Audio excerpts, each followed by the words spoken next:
ইরানকে কোণঠাসা করতেই যেন ব্যস্ত যুক্তরাষ্ট্র। বহু বছর ধরেই তা করে আসছে দেশটি। তবে যুক্তরাষ্ট্র যখন ইরানকে নিয়ে ব্যস্ত, তখন চীন এগোচ্ছে তার লক্ষ্যে বেশ নিশ্চিন্তে। আর তাই তো যুক্তরাষ্ট্রের জাতীয় নিরাপত্তার জন্য সবচেয়ে বড় সামরিক হুমকি এখন চীন। শুধু তাইওয়ানের ওপর দখলদারির পরিকল্পনা নয়, যুক্তরাষ্ট্রের গুরুত্বপূর্ণ লক্ষ্যবস্তুতে একের পর এক সাইবার হামলা চালিয়ে চীন নিজেদের শক্তি জানান দিচ্ছে। মার্কিন গোয়েন্দা সংস্থাগুলোর সর্বশেষ প্রতিবেদনে চীনকে সবচেয়ে ভয়ঙ্কর প্রতিপক্ষ হিসেবে চিহ্নিত করা হয়েছে। মার্কিন গোয়েন্দা সংস্থাগুলোর বার্ষিক প্রতিবেদনে সরাসরি সতর্কবার্তা দেওয়া হয়েছে। বেইজিং কেবল আঞ্চলিক প্রভাব বিস্তার নয়, বরং বিশ্বমঞ্চে যুক্তরাষ্ট্রকে দুর্বল করতে সামরিক ও সাইবার সক্ষমতা আরও শক্তিশালী করছে। তাদের লক্ষ্য একটাই, ওয়াশিংটনকে কোণঠাসা করা এবং আন্তর্জাতিক রাজনীতিতে নিজেদের নিয়ন্ত্রণ প্রতিষ্ঠা করা। প্রতিবেদনে আরও বলা হয়েছে, চীন যুক্তরাষ্ট্রের প্রতিটি পদক্ষেপ নজরদারিতে রেখেছে এবং সাইবার হামলার মাধ্যমে সামরিক ও প্রযুক্তিগত তথ্য হাতিয়ে নেওয়ার পরিকল্পনা করছে। শুধু তাই নয়, প্রশান্ত মহাসাগরীয় অঞ্চলে মার্কিন সামরিক উপস্থিতিকে চ্যালেঞ্জ জানাতে এবং তাইওয়ান দখলের জন্য বেইজিং আগ্রাসী প্রস্তুত নিচ্ছে।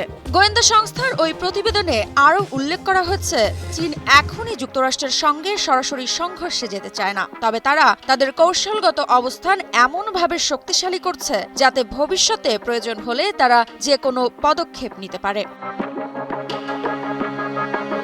টানা সপ্তমবারের মতো বেস্ট টিস্যু পেপার ব্র্যান্ড হিসেবে স্বীকৃতি পেয়েছে বসুন্ধরা টিস্যু। এই প্রতিবেদনের পর চীনের পররাষ্ট্র মন্ত্রণালয় এক বিবৃতি একে পক্ষপাতদুষ্ট ও অতিরঞ্জিত বলে আখ্যা দিয়েছে। মুখপাত্র গু জিয়াকুং দাবি করেছেন, যুক্তরাষ্ট্রের বছরের পর বছর চীনের বিরুদ্ধে নেতিবাচক প্রচারণা চালিয়ে যাচ্ছে। তবে বাস্তবতা হলো, বেইজিং নিজেদের স্বার্থ রক্ষার আগের চেয়ে অনেক বেশি আগ্রাসী হয়েছে এবং তাদের সামরিক কার্যক্রম ক্রমশ আক্রমণাত্মক হয়ে উঠেছে।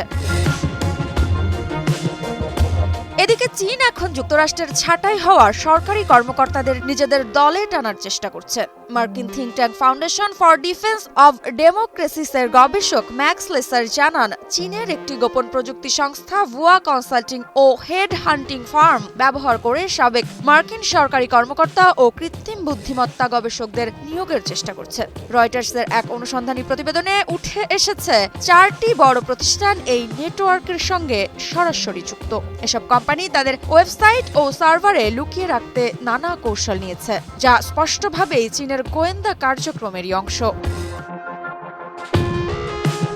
যুক্তরাষ্ট্র বনাম চীন, এটা আর কেবল প্রতিদ্বন্দ্বিতা নয়, বরং এক নতুন শীতল যুদ্ধের দামামা। সামরিক উত্তেজনা, সাইবার হামলা, গুপ্তচর বৃত্তি সবকিছুই ইঙ্গিত দিচ্ছে যে এই দুই পরাশক্তির মধ্যে সংঘর্ষ এখন সময়ের ব্যাপার মাত্র।